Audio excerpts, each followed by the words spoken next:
안녕하세요. 산부인과 전문의 닥터 정현입니다. 오늘은 임질 감염증에 대해서 설명해드리려고 하는데요. 제가 균을 하나하나 설명해드리는 이유는 질염 증상을 가지고 병원에 오셨을 때 보통 산부인과 외래에서 하는 검사가 STD12종이라는 검사거든요.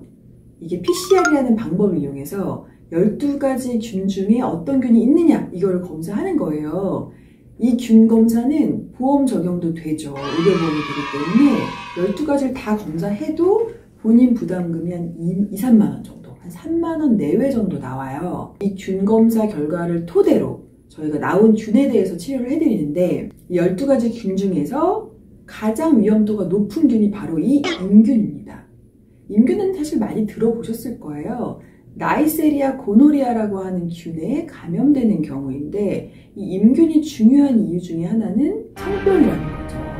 성관계에서 사람에게서 사람으로 접촉에 의해서 전염이 되는 그런 질환입니다. 그래서 접촉 후에 잠복기가 한 2에서 7일, 일주일 내면 증상을 나타낼 수 있다는 건데요. 그런데 특이한 점은 증상이 없는 경우가 굉장히 많아요. 무증상이 70% 정도 됩니다. 그리고 증상이 나타나면 어떤 증상이 나타날까? 엄청 특이한 증상이 나타날 것 같은데 질염이랑 굉장히 비슷해요. 질염, 자궁경부염, 요도염 같은 증상을 나타냅니다. 그래서 냉대하증, 냉이 많아지고 냄새나고 또 소변 볼 때 찌릿찌릿하거나 자주 마렵거나 이런 증상을 나타낼 수 있습니다. 이런 증상이 있으면 반드시 검사를 먼저 해봐야겠죠.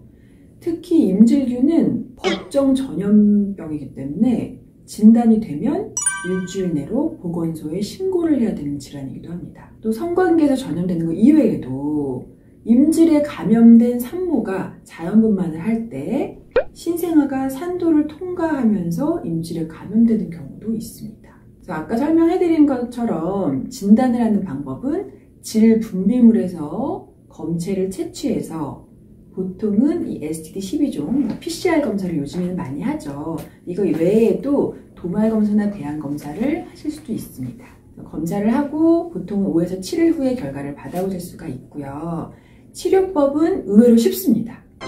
균의 위험도에 비해서 치료는 굉장히 쉬워요. 임균 같은 경우는 주사로 치료를 하는데 3세대 세파인 세프트리악손이라는 약물을 이용해서 치료를 합니다.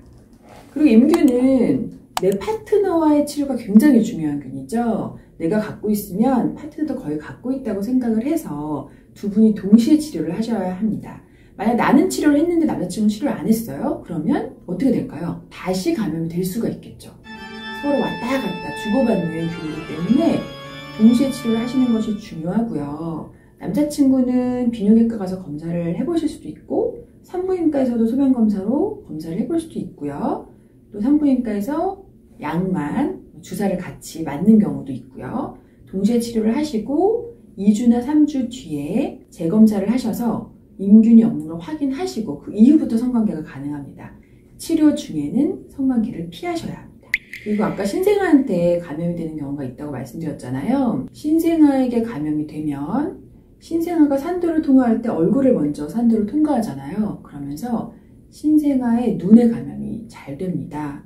신생아가 실명을 하는 경우도 있고 관절염이 생기는 경우도 있고 또 생명에 지장을 줄 정도로 혈액의 염증이 생기는 경우도 있습니다.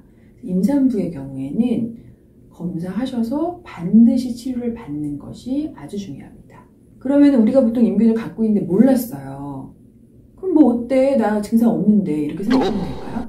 그게 아니라 합병증이 있죠. 임균은 질에만 사는 게 아니라 얘가 자궁경부랑 자궁안을 되게 좋아하는 균이에요. 그래서 질에 살다가 자궁경부를 통과해서 자궁 안으로 들어가서 또 난관을 거쳐서 골반까지 퍼지게 되는 거죠.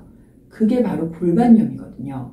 골반염을 잘 일으키고 또 난관을 통과하면서 그냥 통과하진 않을 거 아니에요. 난관에서 고름집을 형성해요. 농양이죠. 난관에 고름집을 형성하고 염증이 생기면서 난관이 서로 들러붙게 하고 난관이 양쪽 다 아예 막혀버리는 경우도 있어요. 그럼 당연히 임신율이 떨어지겠죠. 그래서 임균이 불임을 유발할 수 있는 거거든요.